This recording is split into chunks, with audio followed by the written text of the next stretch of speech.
Welcome to Dr. M Podcast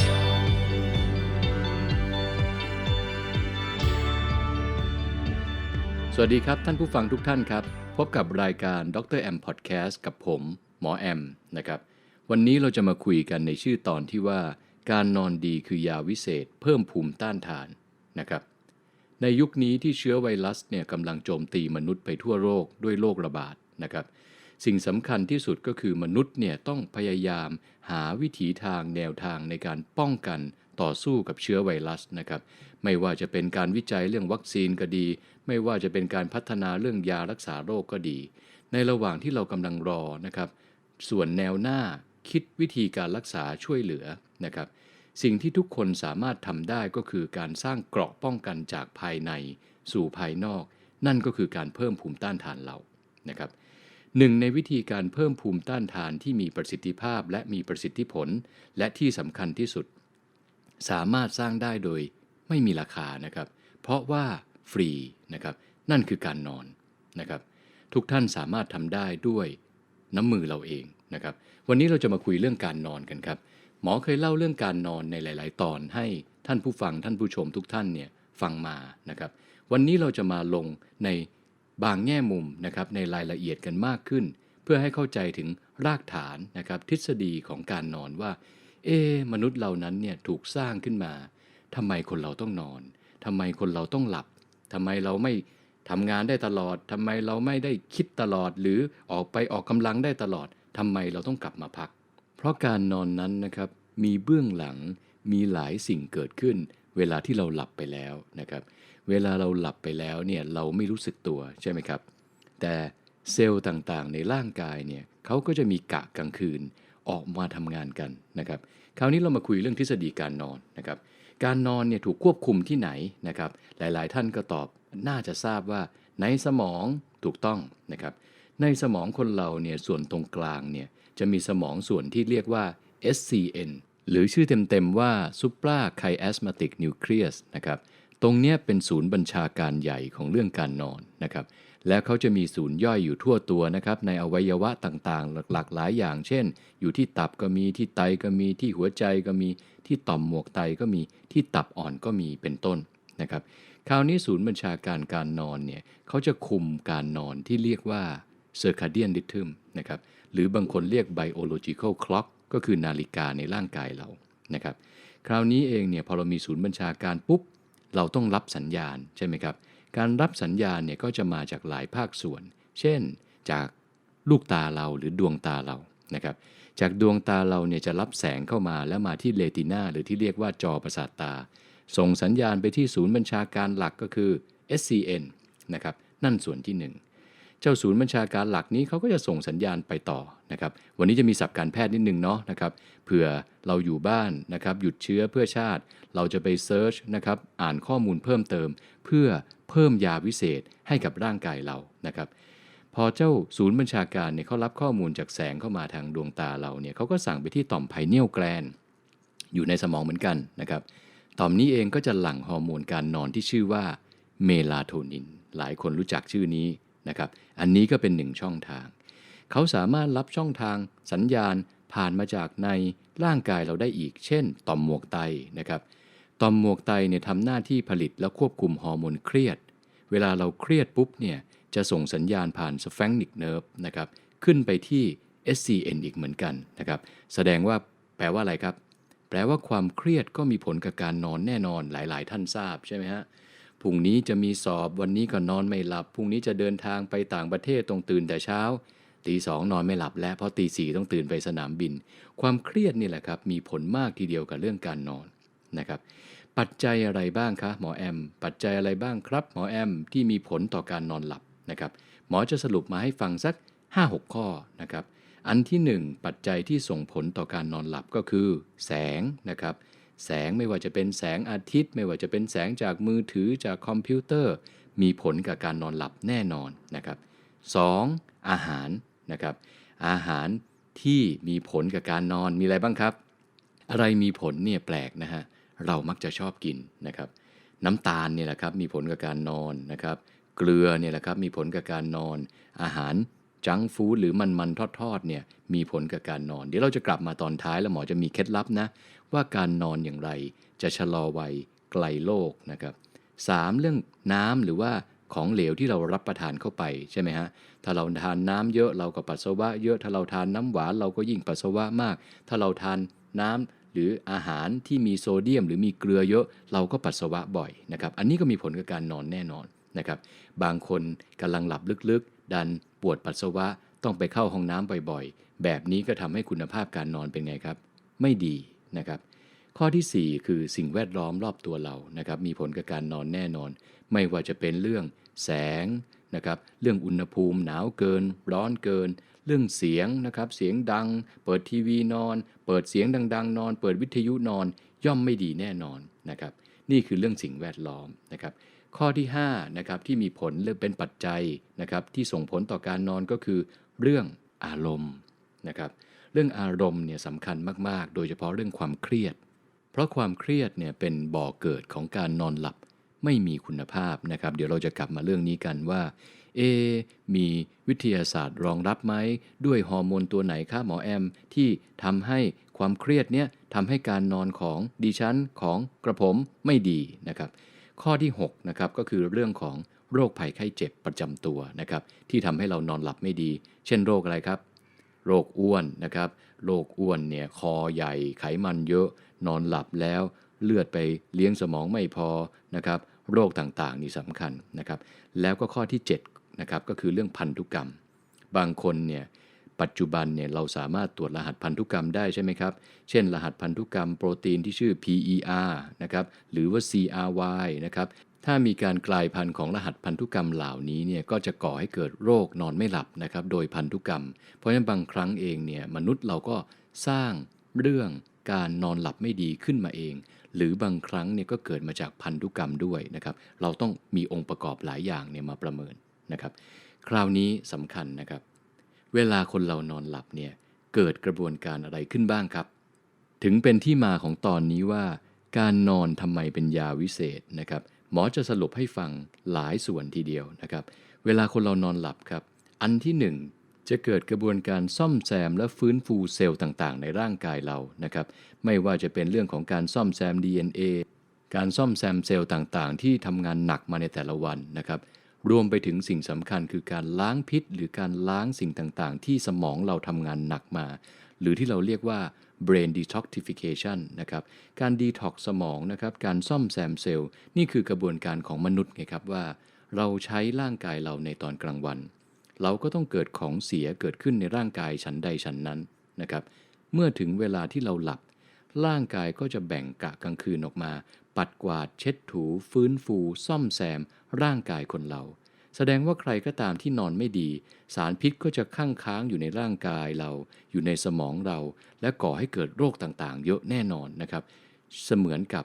ชักโครกที่ไม่ได้กดทุกวันนั่นแหละครับก็จะเกิดการหมักหมมสะสมแล้วก็มีผลเสียต่อสุขภาพนะครับ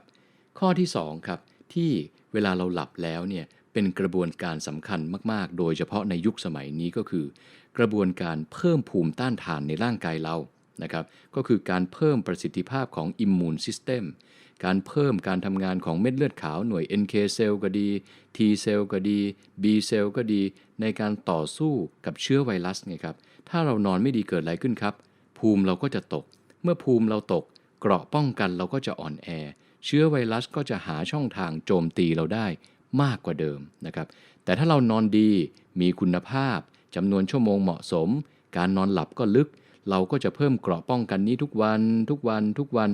แล้วถึงดังนั้นเวลาที่เชื้อไวรัสเข้ามาสู้กับเราก็จะมีอาวุธไว้ต่อสู้กับเขาแน่นอนนะครับ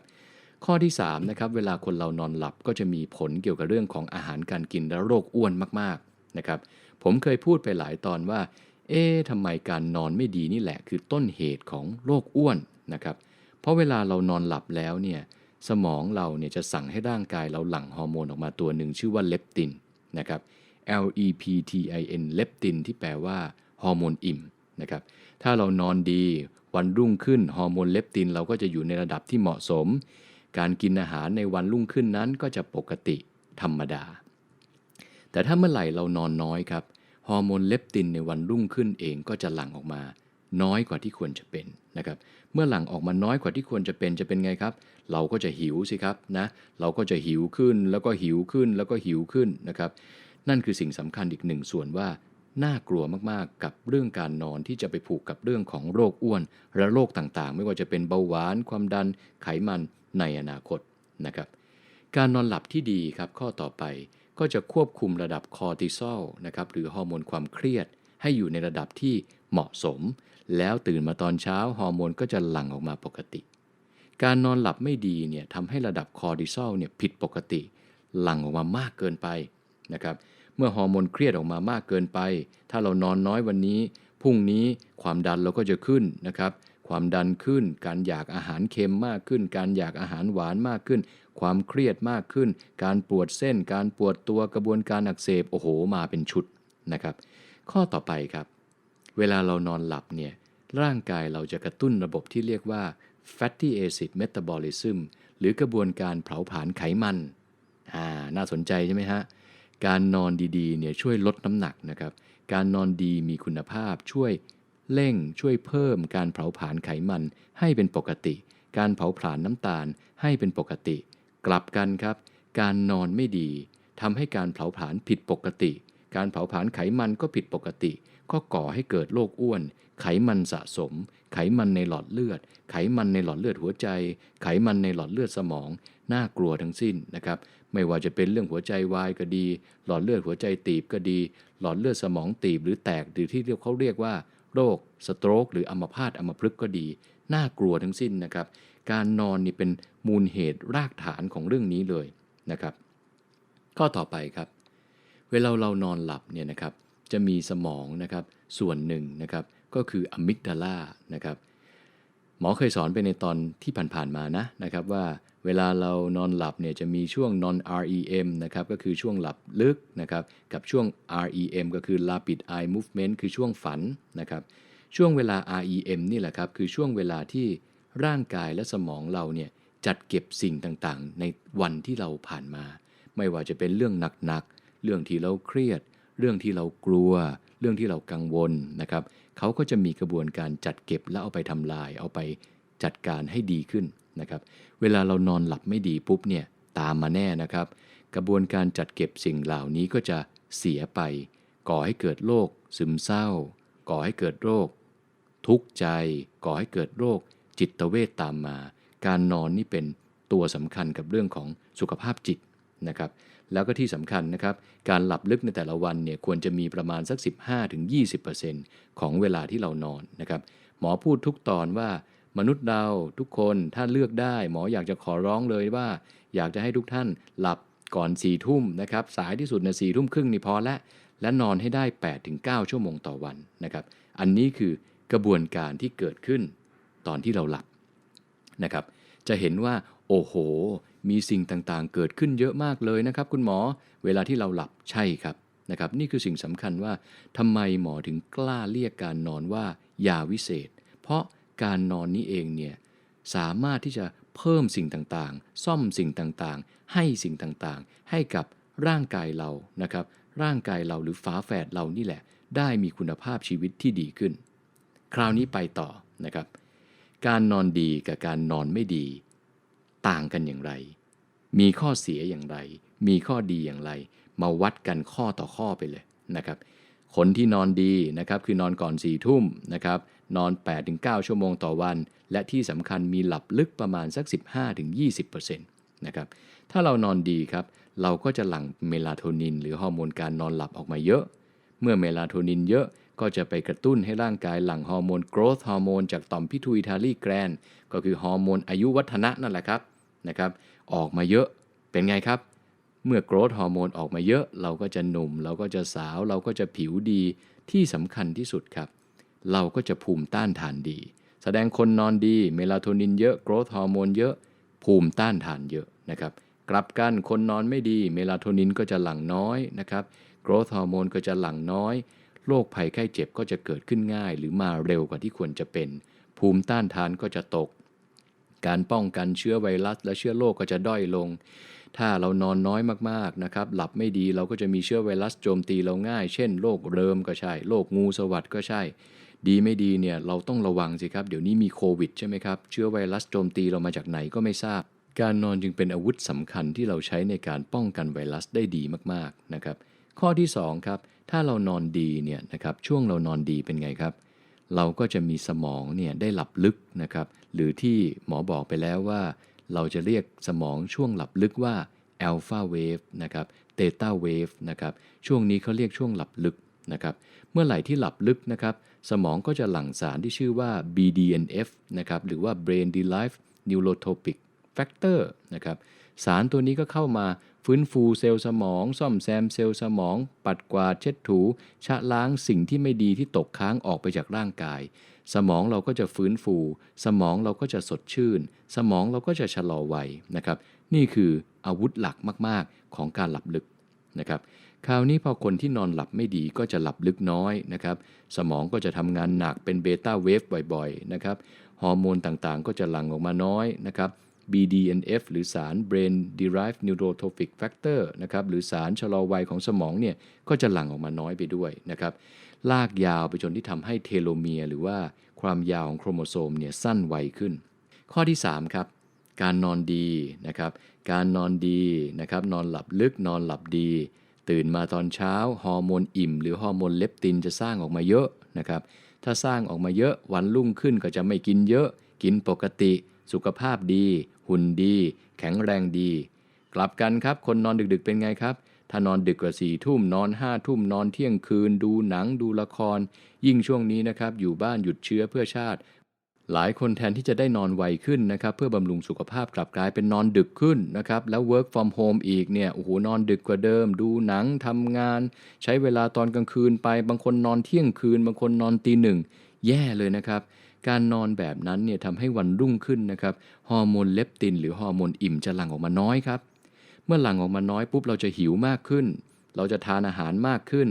เราจะก่อให้เกิดร่างกายนี้อ้วนขึ้นเป็นโรค NCD ก็ตามเป็นโรค obesity หรือโรคอ้วนก็ตามเป็นโรค metabolic syndrome ก็ตามนะครับมีการวิจัยไว้เลยนะครับว่าคนที่อดนอนนะครับหรือว่านอนได้ประมาณ5 ชั่วโมง6 ชั่วโมงต่อวันติดต่อกัน5 วันต่อสัปดาห์นะครับจะทำให้ร่างกายในวันรุ่งขึ้นเนี่ยต้องการแคลอรี่หรือต้องการกินมากกว่าปกติถึง300 แคลอรี่ต่อวันโอ้โหนอนดึก 4-5 วันเหลืออาทิตย์หนึ่งนี่กลายเป็นโรคอ้วนไม่รู้ตัวเลยนะครับอย่างนี้น่าเป็นห่วงนะครับข้อต่อไปครับการนอนดีทำให้ระดับสมดุลของฮอร์โมนเครียดนะครับหรือคอร์ติซอลเนี่ยเป็นปกติถ้าเรานอนไม่ดีเนี่ยฮอร์โมนเครียดหรือคอร์ติซอลก็จะขึ้นสูงกว่าปกติทำให้เราเป็นไงครับทำให้เราเครียดง่ายนะครับทำให้ร่างกายมีสภาวะการอักเสบเส้นเอ็นติดตัวยึดนะครับเส้นติดภูมิต้านทานตกนะครับแล้วก็จะอยากทานอยากรับประทานแต่ของหวานๆของมันๆของเค็มๆเพื่อไปทดแทนฮอร์โมนเครียดเนี่ยฮะฮอร์โมนเครียดมีเวลาขึ้นนะเราจะไม่ค่อยอยากกินผักเวลาเราเครียดเวลาเราคิดเยอะๆเราไม่ค่อยอยากกินสลัดหรืออยากกินผักต้มหรอกครับเราอยากจะกินเค็มๆหวานๆมันๆเนยๆนมไม่ได้นะครับนี่แหละครับการนอนเนี่ยมีผลเยอะเลยทีเดียวความดันก็ขึ้นนะครับถ้าฮอร์โมนเครียดมาเนี่ยบางคนนอนน้อยพอมาวัดความดันวันรุ่งขึ้นโอ้โหความดันขึ้นสูงเลยช่วงไหนนอนดีไปปฏิบัติธรรมความดันลดลงมาเองโดยอัตโนมัตินี่เป็นส่วนเกี่ยวข้องนะครับและที่สำคัญอีกหนึ่งตัวคือเวลาฮอร์โมนเครียดขึ้นสูงเนี่ยอินซูลินเนี่ยจะทำงานมีประสิทธิภาพน้อยลงลากไปก่อให้เกิดโรคเบาหวานอีกนะครับนี่คืออันตรายนะครับข้อต่อไปครับข้อ5นะครับถ้าเรานอนดีนะครับศูนย์ความจำและศูนย์การเรียนรู้ในสมองเราเนี่ยก็จะทำงานได้ดีนะครับจัดเก็บความจำจัดเก็บเรื่องเมมโมรีทำความสะอาดเรื่องความเครียดความกลัวความอะไรก็ตามในวันนั้นๆให้อยู่ในระดับที่ควบคุมได้นะครับถ้าเรานอนไม่ดีล่ะครับเกิดอะไรขึ้นมีปัญหากับสุขภาพจิตและการเรียนรู้แน่นอนนะครับไม่ว่าจะเป็นศูนย์เรียนรู้ศูนย์ความจำจะแย่ลงคนนอนน้อยๆไปทำงานได้ก็จริงแต่ความคิดสร้างสรรค์น้อยลงการคอนเซนเทรตหรือการโฟกัสหรือการมีสมาธิแย่ลงนะครับถ้าเป็นบ่อยๆเป็นนานๆเข้าก่อให้เกิดโรควิตกกังวลเลยนะครับนำไปสู่โรคซึมเศร้าได้ด้วยนะครับทั้งหมดทั้งปวงนี้คือเรื่องของการทำงานของสมองนะครับเน้นไปโดย อวัยวะหลักก็คืออะมิกดาลานะครับหรือศูนย์ควบคุมอารมณ์เรื่องนี้ข้อต่อไปครับคือข้อที่6นะครับเวลาเรานอนดีเนี่ยข้อนี้สำคัญนะครับมีปากกาจดได้เลยนะครับเวลาเรานอนดีเนี่ยร่างกายคนเราเนี่ยจะมีกระบวนการซ่อมแซมและฟื้นฟู DNA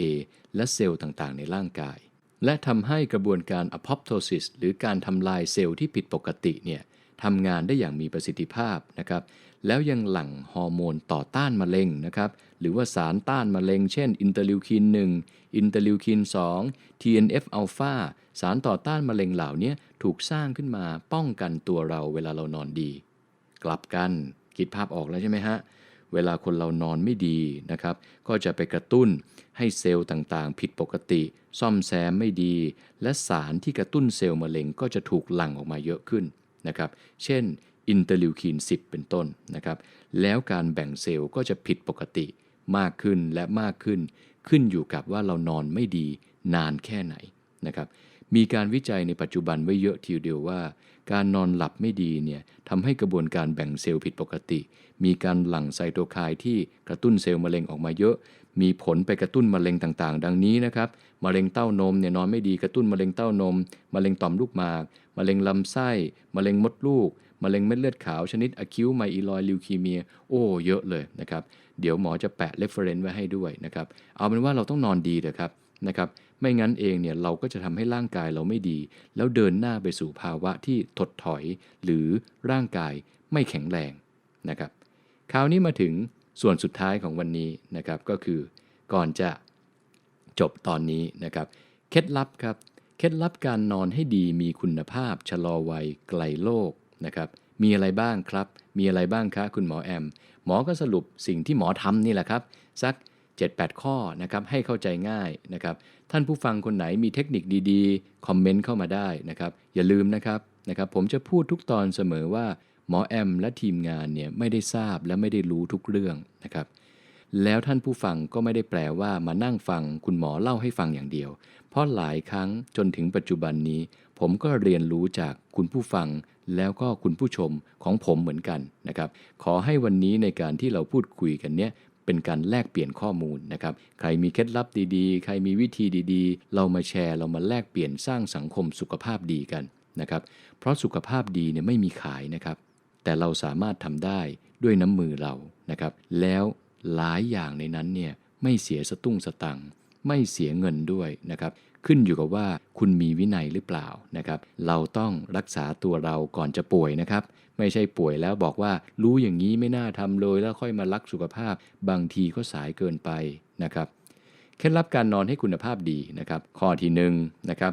ห้องนอนเนี่ยต้องเป็นห้องนอนสำหรับการนอนเท่านั้นนะฮะเท่านั้นแสดงว่าไม่ควรมีทีวีไม่ควรมีมือถือไม่ควรมีวิทยุควรจะมีแต่เตียงนอนใช้สำหรับการนอนหลับชาร์จพลังให้กับร่างกายนะครับ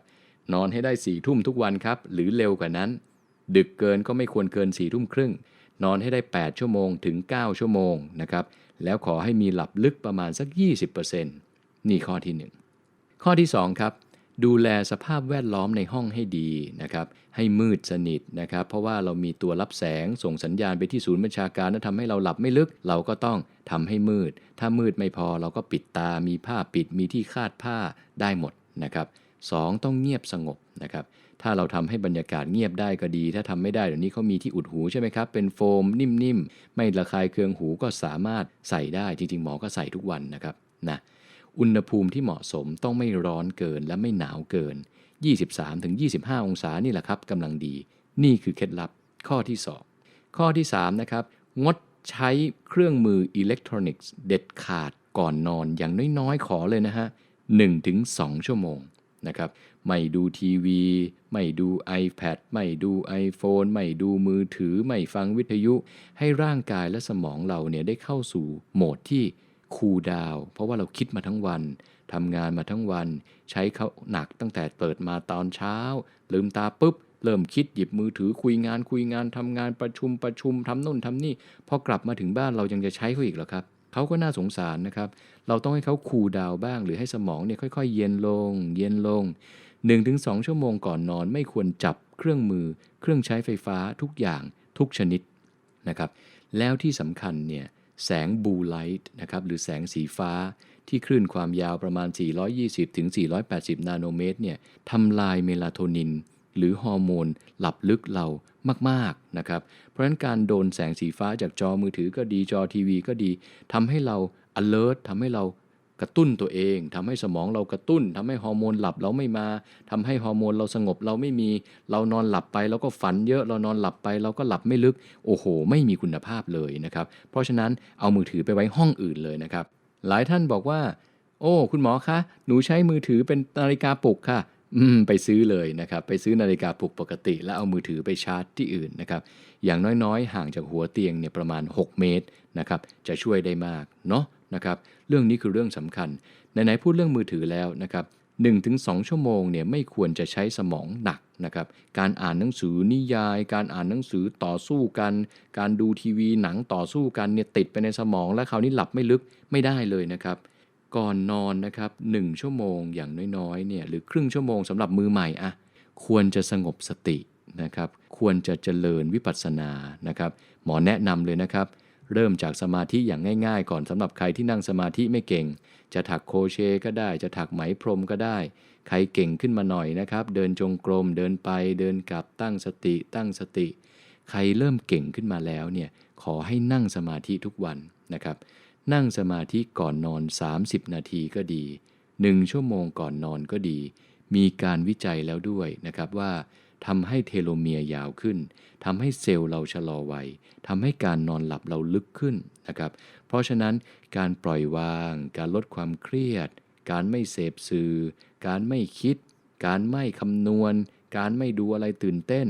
การนั่งเฉยๆนะครับไม่ได้แปลว่าเราเฉยนะครับเรากำลังสอนให้สมองเราเนี่ยเข้าสู่ภาวะการหลับลึกเข้าสู่ภาวะเดลต้าเวฟเข้าสู่ภาวะสมองซ่อมแซมตัวเอง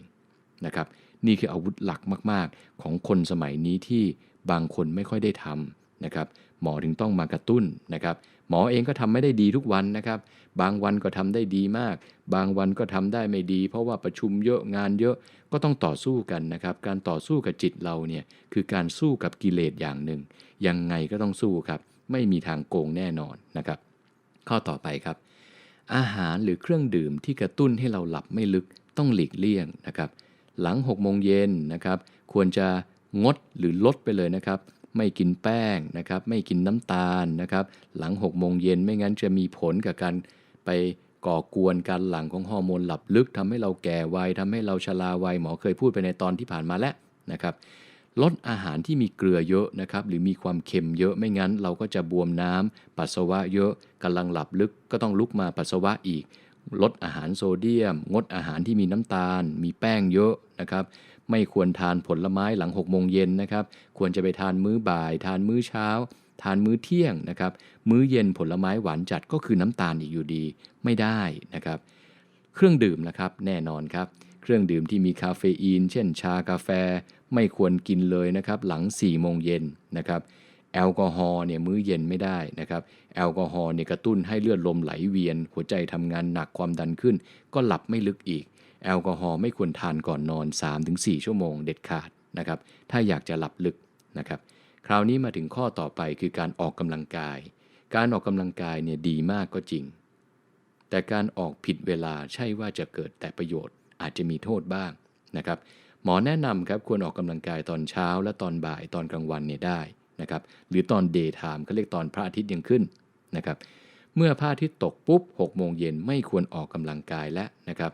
เพราะบางคนเนี่ยพอเราจะหลับใช่ไหมครับเพิ่งออกกำลังกายเสร็จหัวใจเต้นตุบอย่างนี้ความดันขึ้นหลับไม่ลึกแน่นอนนะครับนี่คือสิ่งสำคัญเมื่อเราทำได้ทั้งหมดตามเนี้ยแล้วเรายังดีไม่พอนะครับคนก็จะชอบถามว่ามีตัวโกงไหมคะมีเคล็ดลับไหมคะมีวิตามินเสริมไหมคะคือที่หมอเล่าให้ฟังนะครับว่าหลักการของธรรมชาติเนี่ยเขาสร้างเรามาให้เราหลับได้เองโดยธรรมชาติแต่ปัจจัยที่มนุษย์สร้างขึ้นไม่ว่าจะเป็นเครื่องมือข่าวสารหรืออะไรก็ตามทำให้คนเราในปัจจุบันเนี้ยกลางวันกับกลางคืนเนี่ยไม่ต่างย้อนกลับไปสมัยหมอเด็กๆเนี่ยประมาณ2 ทุ่มเนี่ยเราก็ดูข่าวดูหนังดูอะไรกับคุณพ่อคุณแม่พอสัก4 ทุ่มเนี่ยทีวีไม่มีแล้วครับทำอะไรดีครับไฟบังคับครับต้องนอนสิครับเพราะไม่รู้จะทำอะไรนะครับ แต่ในสังคมสมัยนี้เองเนี่ยกลางวันกลางคืนไม่ต่างตรงที่คนบางคนดูทีวีกลางคืนดูข่าวกลางคืนส่งอีเมลไปหาเพื่อนที่อยู่อีกซีกโลกหนึ่งกลางคืนมีอะไรให้ดูเยอะมากหลายคนบอกกลางคืนผมชอบเพราะมันสงบกลายเป็นข่าวนี้ไม่ได้นอนกันเลยละครับนะครับไม่ได้นะครับเราต้องฟังเสียง biological clock หรือว่านาฬิกาในร่างกายเรานะครับเมื่อไหร่พระอาทิตย์ตกครับคือช่วงนอนหลับพักผ่อนพักฟื้นให้ร่างกายกะกลางคืนเขาซ่อมแซมเมื่อไหร่พระอาทิตย์ขึ้นปุ๊บอยากคิดอะไรเชิญเลยครับพระอาทิตย์ขึ้นปุ๊บ6 โมงเช้า7 โมงเช้าจะคิดจะประชุมจะทำงานหนักจะทำอะไรก็ตามหมอไม่ว่าเลยนะครับและแนะนำให้ทำด้วยออกกำลังกายเราต้องแบ่ง12นะครับกะกลางวัน12ชั่วโมงเอาไว้คิดเอาไว้ทำงานเอาไว้หาเลี้ยงครอบครัวกะกลางคืน12ชั่วโมง4ชั่วโมงเอาไว้กินข้าวเย็นไว้อยู่กับครอบครัวแล้ว8ชั่วโมงเอาไว้นอนนะครับนี่คือบทสรุปของวันนี้นะครับว่าการนอนหลับที่ดีเป็นสิ่งที่ฟังดูแล้วเหมือนจะยากแต่สามารถทำได้นะครับเราต่อสู้กับใจเราล่ะครับถ้าเราหลับดีได้ผมบอกเลยนะครับแล้วกล้าสัญญาด้วยว่าคุณจะได้ยาวิเศษนี้ไว้ในครอบครองแน่นอนแล้วเกราะป้องกันสุขภาพนี้จะติดตัวอยู่กับเราไปจนนานแสนนานนะครับพบกันใหม่ตอนหน้านะครับขอให้ทุกท่านนอนหลับฝันดีราตรีสวัสดิ์ขอบคุณมากครับสวัสดีครับ